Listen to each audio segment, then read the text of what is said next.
nosso boa noite, rogando ao nosso amorável amigo Jesus que Ele possa nos abençoar.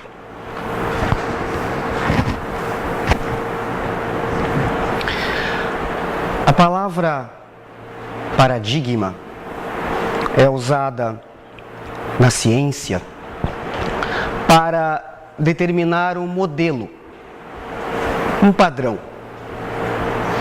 Todas as vezes que este modelo se apresenta em equívoco, dizemos que houve uma quebra de paradigma. Ou seja, o modelo ou o padrão que vinha nos orientando já não é suficiente para os novos problemas que surgiram. A primeira grande quebra de paradigma foi quando Nicolau Copérnico apresentou uma nova proposta para o sistema de cosmologia. Na época, final do século XVI, o sistema vigente era o sistema geocêntrico, aonde nós e a Terra estávamos no centro do universo. Tudo girava em torno de nós. E então Nicolau Copérnico, retomando uma ideia dos gregos da Grécia Antiga, propõe o sistema heliocêntrico e apresenta fundamentos matemáticos para isso. Nicolau Copérnico não chegou a publicar as suas ideias, morreu um pouco antes, o que preservou-o de algumas perseguições da igreja vigente. Porque Giordano Bruno, que não era astrônomo, mas era um homem apaixonado, se interessou pelas ideias de Nicolau Copérnico e as expandiu. Dizia ele, que era um monge, que não existia só a nossa terra, que existiam outras terras. E nessas outras terras, em outros planetas, existiam animais tão belos quanto os nossos, seres e plantas, belos como o daqui. É claro que a igreja vigente não concordou muito com as ideias de Bruno, afinal, levar em consideração que existe uma outra terra, um outro planeta, então existem outros Cristos, e isso criava um problema. As ideias de Copérnico, as propostas de Bruno, entravam em choque franco com os dogmas vigentes, principalmente aqueles exarados no Velho Testamento. Bruno sofreu perseguições, foi preso, ficou anos preso, foi a julgamento e foi condenado à execução numa fogueira. Reza a lenda que ele disse para o inquisidor: o senhor está com mais medo de dar a minha sentença do que eu de aceitá-la, e colocar numa fogueira. E para que ele não ficasse blasfemando as suas ideias, colocaram-lhe um toco de madeira na boca. E quando lhe aproximaram a cruz, para que ele a beijasse, ele vira o rosto em sinal de protesto. Logo a seguir, ainda no início do século XVII, Galileu Galilei aponta a sua luneta, o seu telescópio, que ele mesmo produziu, e vai confirmar as ideias de Nicolau Copérnico, juntamente com Johann Kepler, que logo a seguir também propõe, embasado nas teorias de Nicolau Copérnico, que o sistema heliocêntrico era o correto. Galileu Galilei, tido como pai da ciência moderna, também é preso, vai a julgamento. E apesar dele ter uma estima em relação ao clero, ele é obrigado a negar as suas teorias, porque ele também tinha abraçado as ideias de Nicolau Copérnico. E para não morrer na fogueira, ele então abjura destas ideias. Porém, também reza a lenda que ao sair do tribunal teria dito: contudo, ela se move, referindo-se à terra que não estava estática, mas que no sistema heliocêntrico fazia o seu périplo em torno do Sol, como os outros planetas. Somente em 1992 é que a Igreja, com o Papa João Paulo II, retornou na sua decisão e concedeu inocência a Galileu Galilei. A ciência continuou e tivemos aí a primeira quebra de paradigma. Logo a seguir, surgiria Isaac Newton com a mecânica clássica, Lavoisier com a química, e no final do século XIX, os cientistas diziam: não há mais nada para ser descoberto. Estavam satisfeitos com o que eles haviam conquistado. E no final do século XIX aparece um outro problema, chamado a catástrofe do ultravioleta. Quando se aquecia um corpo negro, um pedaço de ferro, por exemplo, esse pedaço de ferro tenderia a emitir radiações. Quanto mais calor, mais radiações esse pedaço de ferro iria emitir, passando por tonalidades de cores diferentes, do vermelho para o laranja, para o branco, para os tons de azuis, e quando chegava no ultravioleta, aparecia o problema. A física conhecida então do eletromagnetismo não tinha condições de explicar o que acontecia, porque o fenômeno ia de encontro ao que dizia as leis de Maxwell do eletromagnetismo. As leis vigentes da época não tinham condições de explicar este fenômeno. E então os cientistas se debruçaram e pesquisaram e estudaram, até que um deles, chamado Max Planck, propôs uma teoria diferente. Ele ficou 5 anos tentando entender este problema da física e propôs o seguinte: que a energia, ela não se transmite de forma contínua. A energia, ela se transmite em pacotes de energia, que ele chamou de quanta, ou de quantum de energia, o que lhe daria mais tarde um prêmio Nobel. Max Planck, que propôs até uma fórmula, acreditava na sua teoria, porque ela é inovadora, ninguém havia pensado nisso. Mas ele propôs, e ela foi aceita, e foi desenvolvida, e esta foi o gatilho para o que hoje se chama física quântica. A ideia de que a energia é transmitida em pacotes de energia, como uma torneira que fica pingando, sem aquele fio d'água contínuo, mas os pinguinhos dessa torneira seriam estes pacotes de energia, simplificando, evidentemente, aqui toda uma teoria.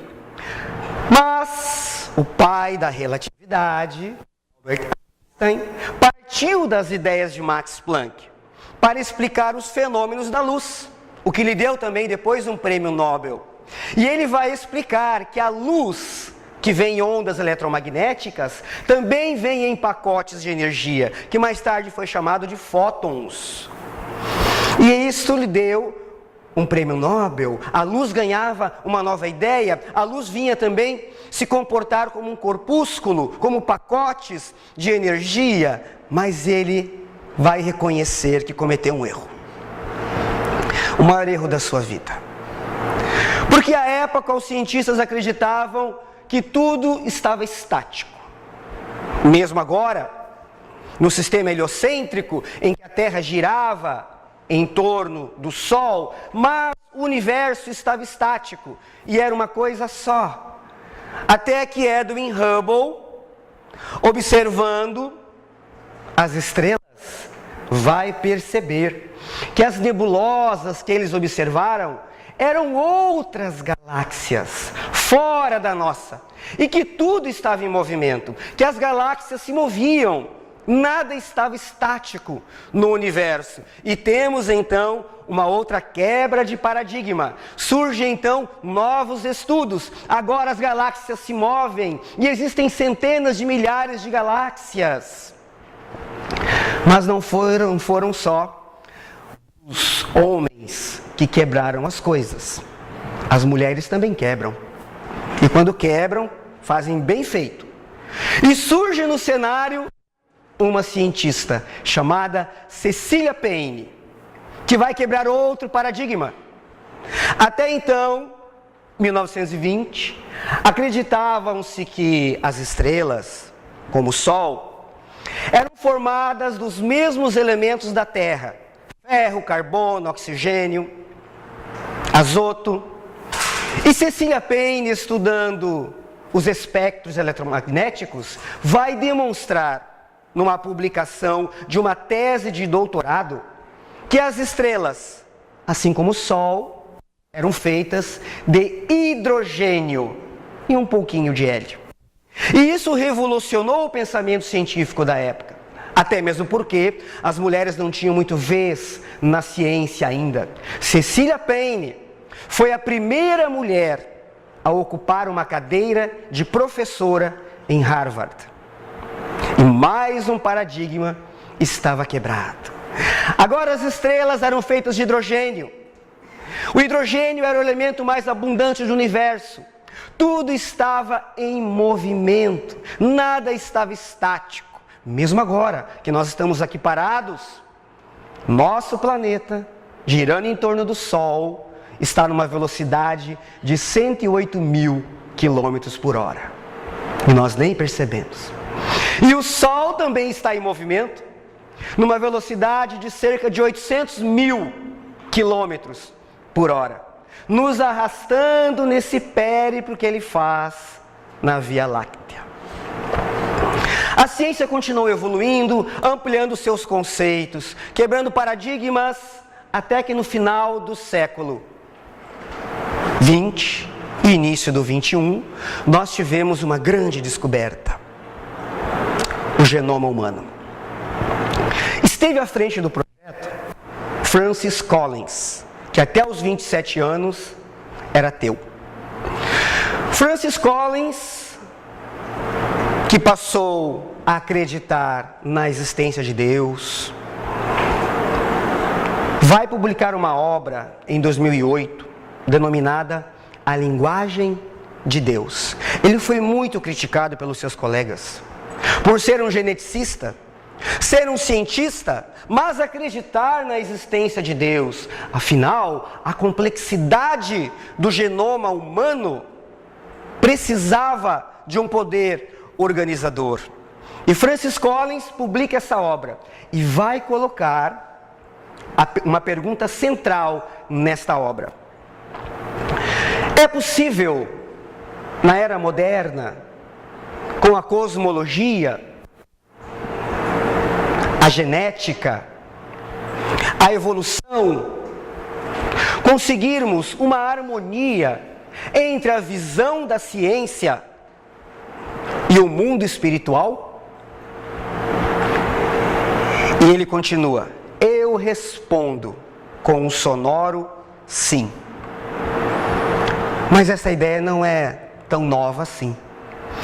E quando nós folhamos as páginas do Evangelho segundo o Espiritismo, encontramos um capítulo onde Allan Kardec vai defender a ideia da união entre ciência e religião, como forma de se completarem.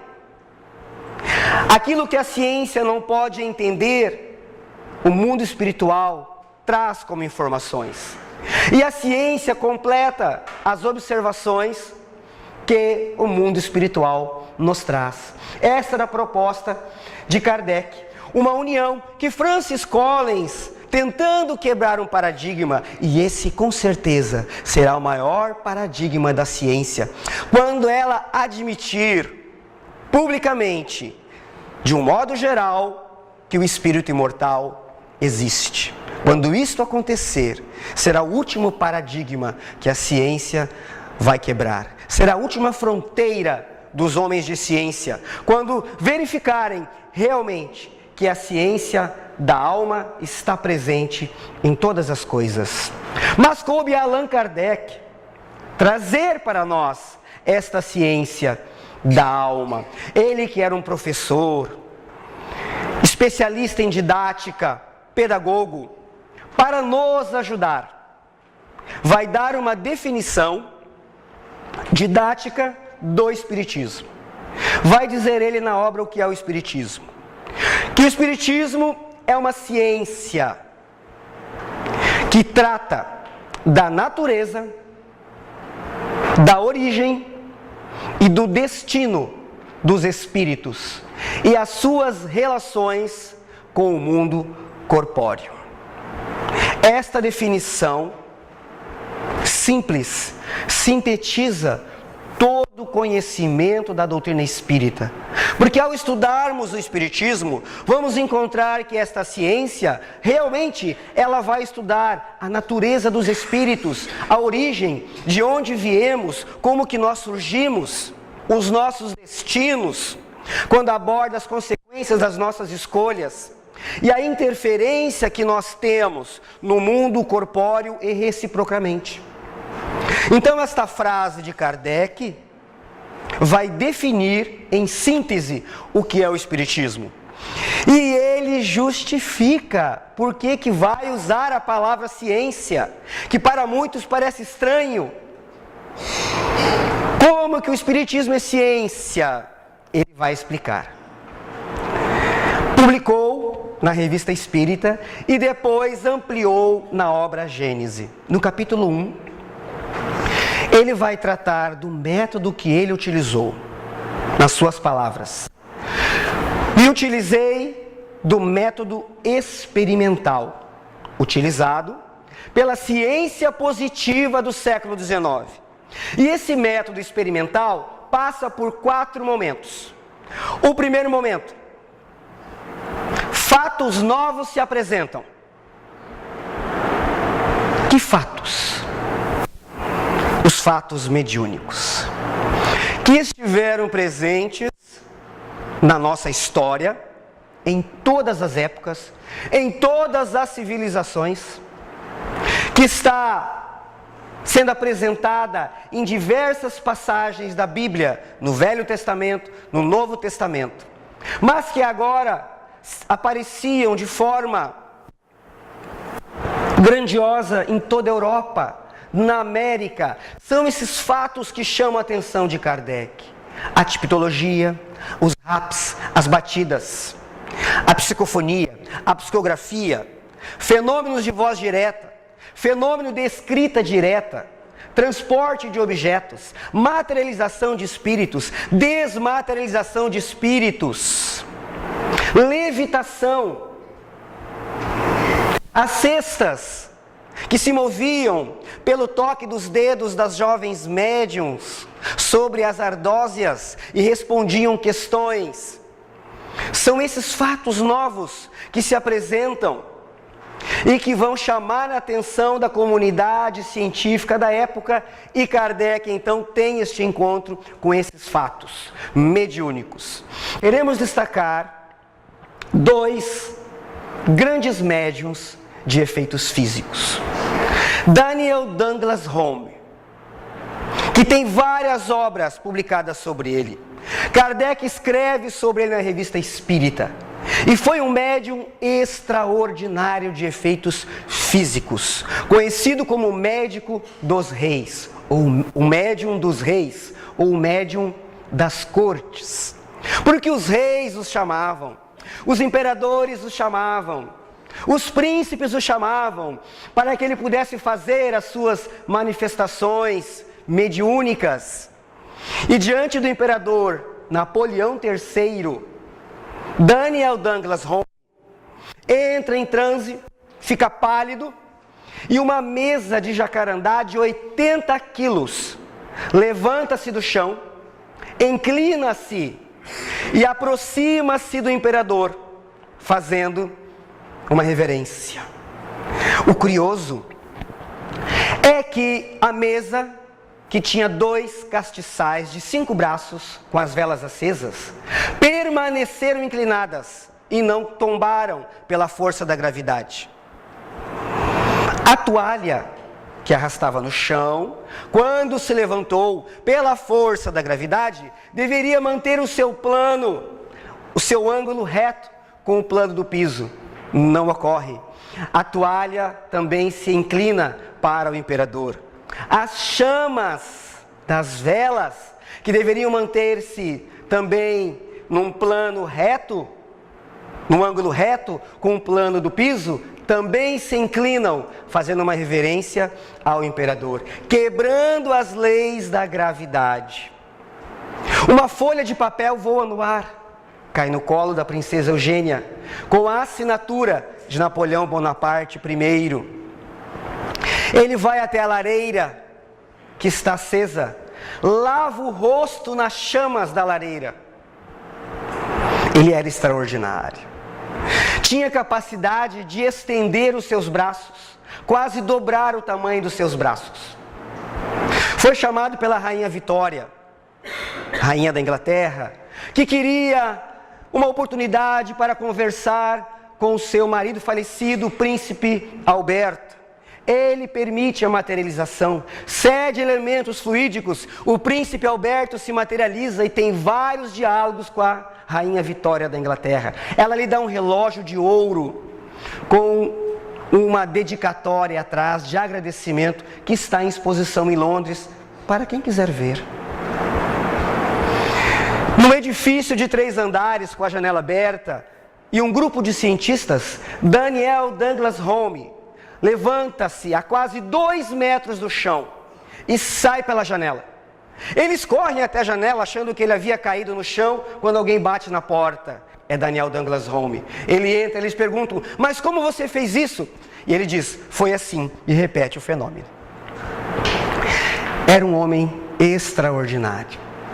Mas no Brasil também nós tivemos médiums neste nível, a nível de Eusápia Palladino, a italiana, de Florence Cook, a inglesa. Tínhamos uma médium chamada Ana Prado, pouco conhecida do meio espírita. Ana Prado tinha faculdades fantásticas, mas uma chamava a atenção. Ana Prado tinha a capacidade de se desmaterializar. E graças ao fotógrafo Hétero Bósio, nós temos as fotos publicadas na obra que relata a sua vida. Vamos ver Ana Prado recostada numa cadeira, num semitranse, com a perna esquerda desmaterializada, um pedaço do tornozelo, alguns dedos da mão, uma parte do ombro, não aparecem na fotografia, porque desapareciam. E em ocasiões mais especiais, ela conseguia desmaterializar-se por completo e ela desaparecia. Num processo inverso ao da materialização que Daniel Douglas Home ofereceu à rainha Vitória. Nesta obra está publicada as materializações também do espírito Raquel Figner, através da médium Ana Prado. No ano de 1920, o empresário Frederico Figner, que foi o responsável por trazer os discos de vinil para o Brasil, o primeiro disco de vinil impresso foi nas lojas Edison e foi por conta de Frederico Figner. Frederico Figner, então, com a sua esposa Esther, vão até o Pará, ao encontro da médium Ana Prado. Eles querem que ela tente, de alguma forma, materializar a sua filha Raquel, que morreu aos 21 anos. A primeira reunião foi no dia 2 de maio. E relata Frederico Figner a um repórter da cidade que naquela primeira experiência, Raquel se mostrou não tão perfeita como ele a conhecia, mas que deu para identificar que era a sua filha. Pela voz, ela fica algum tempo, cerca de 40 minutos, e desaparece. Na segunda reunião, em que Raquel se apresenta materializada, o casal, Frederico e Esther, ao verem a sua filha entrar, eles se emocionam, caem de joelhos, começam a chorar, porque reconhecem verdadeiramente que era a filha deles. Neste encontro, Raquel permanece 2 horas materializada, senta no colo da mãe, abraça o pai, beija o rosto da mãe, beija a mão do seu pai. Contorna as cadeiras aonde eles estão e diz para sua mãe: mãe, por que a senhora está vindo de preto? Eu estou feliz, minha mãe, eu não quero mais ver a senhora vestida de luto. E 2 horas depois, ela desaparece. Na terceira reunião, o casal Figner levam as suas filhas pequenas para também testemunharem que a irmã mais velha continuava viva. Talvez mais viva do que os pais que ficaram aqui na terra. Esta era Ana Prado. E aí, nós assistimos os filmes da DC Comics, da Marvel, os filmes de heróis.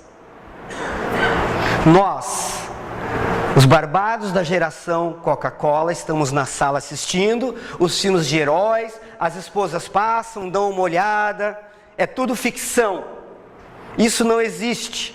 E olhamos para o Espiritismo e vemos um homem que aumenta o tamanho dos seus braços, que levita do chão, que faz as coisas moverem, uma mulher que desaparece. E percebemos, será que é uma ficção? Nós temos os heróis do Espiritismo, que fazem essas coisas, que fizeram essas coisas, que estarreceram a ciência. Nós temos até um professor Xavier, só que ele é mineiro, atendia pelo nome de Chico, tinha a 4ª série do primário, lecionava amor e foi recebido por Jesus no mundo espiritual. Então vamos percebendo que esses fatos novos que se apresentam realmente chamaram a atenção dos homens pensadores daquela época. E é nesses fatos novos que se apresentam que Kardec vai definir o objeto de estudo desta ciência espírita, que é a alma imortal. Kardec vai para o segundo momento, as observações. Vejamos que Galileu Galilei, Edwin Hubble, Cecília Payne, observando os céus, trouxeram grandes contribuições para a ciência. Observando os céus, a ciência retrocedeu no tempo 14 bilhões de anos, até o exato momento do nascimento da matéria com o Big Bang. Do efeito, remontaram as causas. E é assim que Kardec procede. Do efeito, remontaram as causas. A ciência usa do mesmo método. Do efeito, os cientistas remontaram as causas e chegaram ao exato momento onde a vida começou, com uma explosão cósmica, liberando a matéria para o espaço. Eles até se questionam o que havia antes do Big Bang, o que havia antes da matéria. E Kardec teve a mesma dúvida. Na questão 21 do Livro dos Espíritos, ele pergunta aos espíritos: o que havia antes? A matéria existe de toda a eternidade como Deus? Ou ela foi criada em algum momento? É a mesma dúvida. E os espíritos respondem: só Deus sabe. Os jovens diriam que Kardec ficou no vácuo com esta resposta. E realmente ficou. E eles vão dizer mais na frente que o homem não pode ultrapassar os limites que Deus lhe deu. Então, esses limites ainda não nos foi dado a oportunidade de entender se havia ou não alguma coisa antes desse Big Bang. Mas é observando os fatos que Kardec então vai aprofundar a sonda neste objeto de estudo da ciência espírita, que é a alma. E ele chega então ao terceiro momento, a dedução das leis que vieram da observação da relação dos espíritos com o mundo corporal, dos diálogos que ele teve, das entrevistas, do material que ele colheu, que ele cruzou, que ele comparou, e chega ao terceiro momento, a dedução das leis que regem esse mundo corporal. Uma das primeiras coisas que Kardec vai perceber é que os espíritos, não sendo a alma dos homens, eles não têm todo o conhecimento e nem a plena sabedoria. É a primeira coisa que ele vai perceber. Dessas observações, ele nos traz as leis, a lei da reencarnação. Esta palavra ainda não aceita por muitas pessoas, temida por algumas religiões, mas é a palavra que melhor justifica a justiça de Deus. Sem a reencarnação, tudo seria injusto. Porque viveríamos na base de uma loteria, loteria da saúde, loteria dos recursos, loteria de condições sociais, loteria de inteligência. Com a reencarnação nós estamos nivelados. As provas são iguais para todos. Sem a reencarnação não há como progredir, como aprender, como se melhorar. Então esta palavra, ela dá justiça a Deus. Kardec nos apresenta as leis morais. Sem as leis morais, o homem não teria um norte para seguir. As leis morais que estão na terceira parte do Livro dos Espíritos são as mesmas leis morais que nós vamos encontrar em qualquer parte da galáxia. Se nós pudéssemos ir a qualquer planeta neste universo, lá as leis morais seriam as mesmas. Porque elas não são criadas pelo homem. Estas leis, quando seguidas, é que garantem a nossa felicidade. E Kardec vai desenvolver isso no quarto item desta metodologia científica, que é a dedução da consequência da aplicação ou não dessas leis. Todas as vezes que nós formos de encontro a essas leis, nós sofreremos. A nossa felicidade, ela está intimamente ligada à aplicação destas leis morais. Se eu sofro por algum motivo, é porque de alguma forma eu estou indo no sentido contrário destas leis morais que regem a vida. Então eu tenho vários problemas de saúde, eu tenho vários problemas emocionais, eu tenho conflitos psicológicos, eu tenho ciúmes, eu tenho raiva, eu não me acerto com ninguém, a minha vida é difícil, porque eu não estou aplicando estas leis na minha vida. Simples assim. Quando eu começo a corrigir isso, quando eu começo a perceber que eu estou na direção errada, que eu ainda sou muito egoísta, que eu luto e sofro por coisas que não valem a pena, eu vou diminuindo o meu sofrimento. E a nossa felicidade, que é relativa, porque não conseguiremos a felicidade integral, porque somos espíritos no mundo de provas e expiações. Quando eu entendo isso, o meu sofrimento vai diminuindo. Porque agora, naturalmente, eu estou indo de encontro a estas leis morais que Kardec trouxe para nós. Qual o sentido da palavra caridade, como entendia Jesus? Pergunta Kardec. E vamos encontrar aí as virtudes, a indulgência, o perdão para tudo e para todos. Este é o verdadeiro sentido da palavra caridade, como entendia Jesus. Vamos perceber que o Cristo não fez outra coisa a não ser falar do amor ao próximo. Toda a sua proposta foi de ame quem quer que seja, ame a ponto dele abrir esse amor para os inimigos, que era uma coisa totalmente inaceitável para a época. Como amar os inimigos? Quando nós chegarmos neste entendimento, é porque nós estamos vivenciando estas leis dentro de nós e os sofrimentos vão desaparecendo. Porque eles só surgem porque eu ainda continuo na contramão das leis morais que regem a vida. Quantas consolações!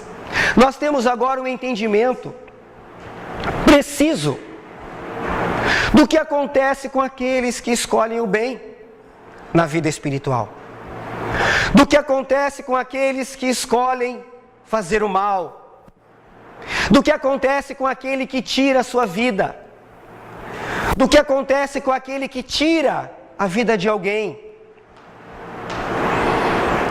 E Kardec vai nos apresentar isso em algo extraordinário na obra O Céu e o Inferno, que ele chama Código Penal da Vida Futura. 33 itens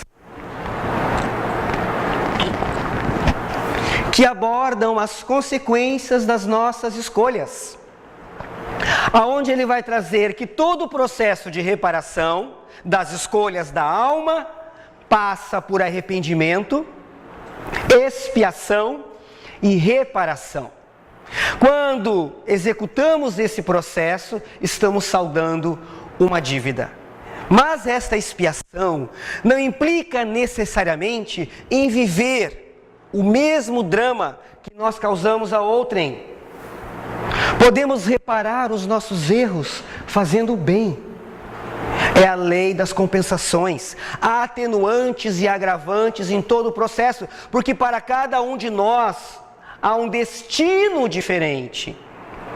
Nossas trajetórias, nossos destinos podem ser parecidos, mas para cada um de nós há algo específico, porque há atenuantes e há agravantes.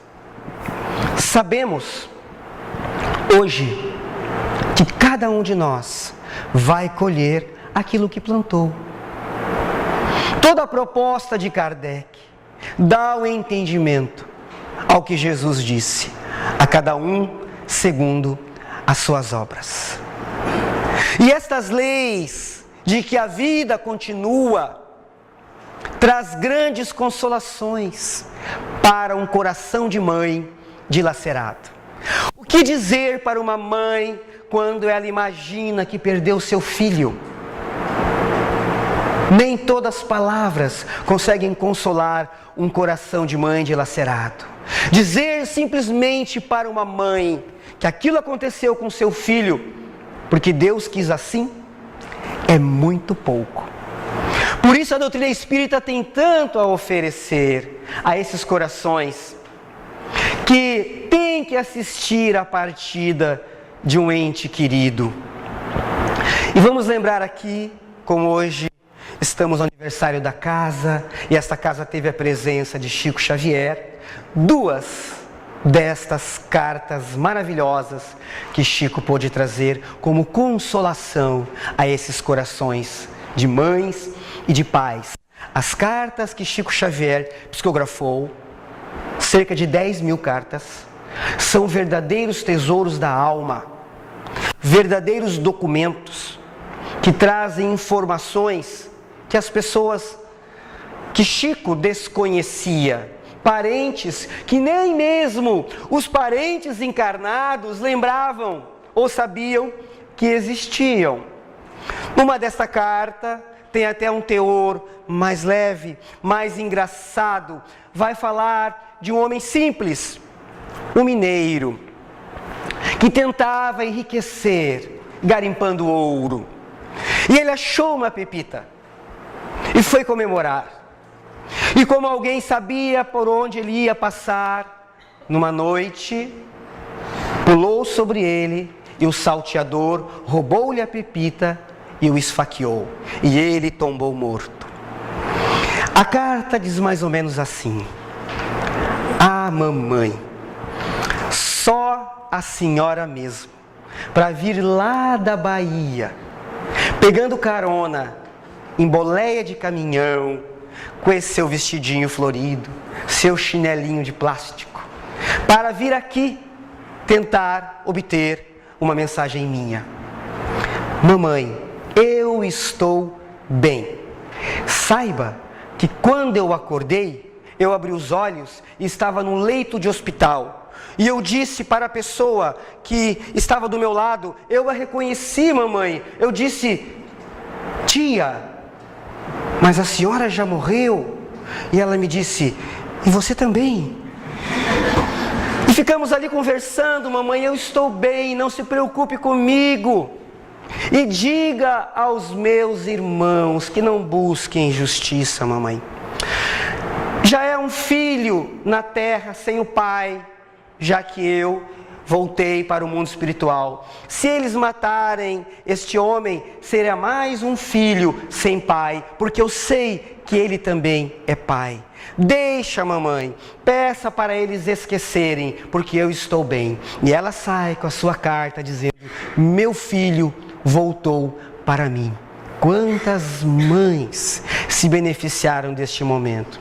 E quantas mães ainda, mesmo sem a presença do Chico, se beneficiam dessas histórias, desse conhecimento? Porque o Espiritismo é um conhecimento, é um conjunto de informações que vem nos trazer a verdade sobre quem nós somos.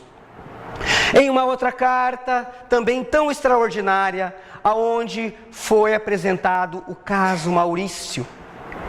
Maurício era um jovem de 16 anos, muito amigo de José Divino, de 18 anos. E os dois brincando com uma arma de fogo. Esta arma disparou e Maurício foi ferido gravemente. Foi para o hospital, mas não sobreviveu. Isso no final dos anos 70. José Divino é preso e acusado de homicídio doloso, em que há a intenção de matar. Neste momento, surge Chico Xavier e entrega para a família de Maurício uma carta, aonde Maurício, em detalhes, vai inocentar o seu amigo José Divino. A própria família de Maurício vai levar a carta para o advogado José Divino, para que ele use a carta a favor do réu. A carta é apresentada ao juiz, e como o que relatou José Divino cruzava positivamente com o que estava na carta, o juiz aceitou como prova dos autos. Esse juiz publicou uma obra em 2011 relatando todos os detalhes deste acontecimento no Brasil. Orimar Bastos era o nome do juiz. E o júri, então, diante daquelas provas, vai inocentar. O juiz chega a dizer, nós temos que dar crédito à carta deste médium chamado Chico Xavier. Alguém poderia dizer que é coisa do subconsciente. Mas será que a assinatura que foi analisada por um grafotécnico e que deu veracidade à assinatura de Maurício naquela carta, também veio do subconsciente de Chico Xavier? Porque a assinatura era de Maurício, testemunhada por um especialista da área.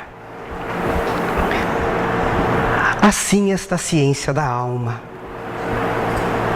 que vai quebrando seus paradigmas. Este juiz narra que logo depois passou um dia inteiro com Chico Xavier. E ao final do dia, Chico Xavier psicografou uma mensagem para ele. E nesta mensagem, um outro juiz vai dizer que forças inabordáveis para ele naquele momento fizeram com que o juiz Orimar Bastos fosse transferido para Goiânia, porque o julgamento estava previsto que iria acontecer, mesmo antes da morte de Maurício. E a espiritualidade maior desejou que esse juiz estivesse à frente naquele momento. Assim, define Kardec. A ciência tem por objeto o estudo das leis que regem a matéria. O Espiritismo tem por objeto o estudo das leis que regem o princípio espiritual. E ele é ousado quando diz que o Espiritismo jamais será ultrapassado. Se uma nova verdade surgir, demonstrando que o Espiritismo está errado acerca de um ponto qualquer, ele se modificará nesse ponto. Se uma nova verdade for revelada, ele a aceitará. Por isso, desse modo, a doutrina espírita, ela cumpre com a promessa de Jesus. Quando ele disse no Evangelho de João, no Evangelho espiritual, que enviaria alguém para relembrar o que ele disse, acrescentar coisas novas, porque na época não poderíamos compreendê-lo, e que esse alguém ficaria eternamente conosco. Se algum de nós reencarnar daqui a 200 anos e tiver uma dúvida sobre a imortalidade da alma, lá estará a codificação espírita, para que eu possa folhear e encontrar as minhas respostas, indubitavelmente, porque elas nasceram da organização de um homem preocupado com esta metodologia científica, preocupado com o conteúdo, preocupado com a forma, preocupado com a veracidade dessas informações, que elas pudessem chegar nas mãos de qualquer um e em qualquer época da humanidade, sem dúvidas. Se daqui a 200 anos, 300 anos, eu tiver uma dúvida sobre mediunidade, lá estará a codificação espírita, lá estará o livro dos médiuns, me orientando acerca desta faculdade. Se eu tiver uma dificuldade, um problema, lá estará o Evangelho segundo o Espiritismo, nos consolando, como tem feito com as nossas vidas nos últimos anos. Quando os nossos entes queridos partem, nós, os espíritas, choramos também, porque somos seres psicológicos, mas não nos revoltamos. E nem temos por que nos revoltar, porque sabemos que por algum motivo aquele ente querido está retornando à pátria espiritual. E eu posso dizer, com a permissão de todos, que pude sentir isso, como isso faz diferença nas nossas vidas. Porque me recordo em todos os detalhes, quando tive que assistir à volta do nosso filho Felipe. E a Rosa e eu acompanhamos aquilo, choramos evidentemente, mas sem a revolta.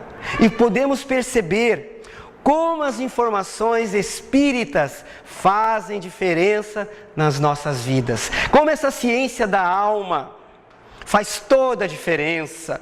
Choramos como todo mundo. E eu me recordo que quando cheguei em casa após os eventos do enterro, sentei num degrau da cozinha e olhei aquele chinelinho pequenininho do meu lado. E não pude conter as lágrimas que correram, mas nunca sem desespero.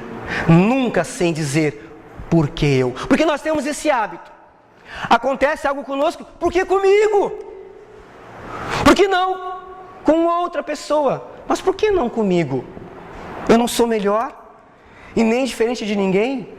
Pode ser comigo, com você, com qualquer outro, porque todos nós estamos nesse processo de provas e expiações. Então pode acontecer comigo, também pode acontecer comigo. Não há paradigmas para as leis que regem a vida.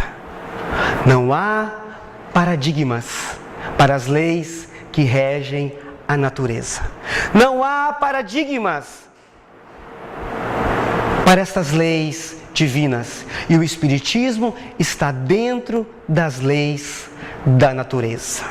É esta ciência da alma que vem nos tornar cientes de quem nós somos, quais são os nossos verdadeiros interesses neste planeta, por que eu devo lutar, com o que eu devo lutar. E é isso que falta à humanidade. Ela não sabe ainda quais são os seus verdadeiros interesses, ela não sabe pelo que ela tem que se esforçar. Por isso vemos tantas lutas insanas, tanta perda de tempo, tanta movimentação das pessoas, da energia, de recursos que não trazem benefício nenhum para a humanidade, porque nós não sabemos ainda quais são os nossos verdadeiros interesses. E lutamos, destruímos, roubamos, enganamos, como se fôssemos cegos. E a luz está à nossa volta, a luz sempre esteve à nossa volta. Basta darmos a oportunidade para que essa luz ilumine o nosso caminho. Porque se os nossos olhos não tiverem luz, todo o nosso corpo não terá luz, como disse Cristo no seu Evangelho. Então esta ciência da alma, que coloca toda a responsabilidade da vida nas minhas mãos, nas mãos de cada um. Eu serei o artífice da minha felicidade, ou eu serei o autor da minha desdita, de acordo com as minhas escolhas. É esta ciência que nos coloca de frente da verdade e reforça este convite, que o nosso guia seguro e infalível é Jesus, o guia e modelo da humanidade. E nessas horas tão difíceis que nós estamos presenciando, vamos evocá-lo para que ele se aproxime de nós. Vamos pedir: Jesus, olhe outra vez para nós. Nos dê a oportunidade de sermos os trabalhadores da última hora, já que tantas vezes nós fomos indiferentes a esse convite. Quando marchávamos nas igrejas da Idade Média, nós fomos indiferentes ao teu convite, mas hoje não. Permita que possamos ser esses trabalhadores da última hora. Por isso te evocamos e te pedimos: vem, Senhor, vem fazer parte da minha vida mental. Vem me mostrar os caminhos de caridade e retidão moral. Vem, Senhor, vem me ensinar a fazer o bem, a entender esse teu amor, que se abre sobre tudo e sobre todos com desvelado destemor. Vem mostrar a esta alma pequena o que é amar. Jornadeando entre as eras, eu nunca te quis ao meu lado, mas hoje, olhando estas marcas, estas feridas, por mim mesmo ferido, venho rogar-te exaurido. Vem, Senhor, vem iluminar as furnas desta mente cansada, que aos poucos te percebe claramente assustada. Como podes amar tanto? E eu do meu canto, quando eu penso em ti, eu até me agiganto, entendendo desassombrado como é suave o teu jugo, como é leve o teu fardo. Vem, Senhor, vem me ensinar a ouvir e a falar com o coração, porque todas as vezes que eu dei ouvidos aos ruídos do orgulho e da ambição, eu tombei em nova expiação nas noites escuras dos meus tormentos. Vem ser o orvalho sereno na madrugada nova, a umidificar a aridez dos meus pensamentos nas horas de agonia. Vem ser a luz do dia, a atravessar as frestas da minha alma, me trazendo paz, lucidez e calma, porque nas estradas da evolução eu tenho muito que fazer ainda nesse coração. Então vem, Senhor, vem socorrer esta alma pobre, que um dia será nobre, seguindo-te os passos de beleza e de luz. E permita, na tua grandeza, que eu possa chamá-lo de amigo Jesus. Obrigado pela atenção. Tenham todos muita paz.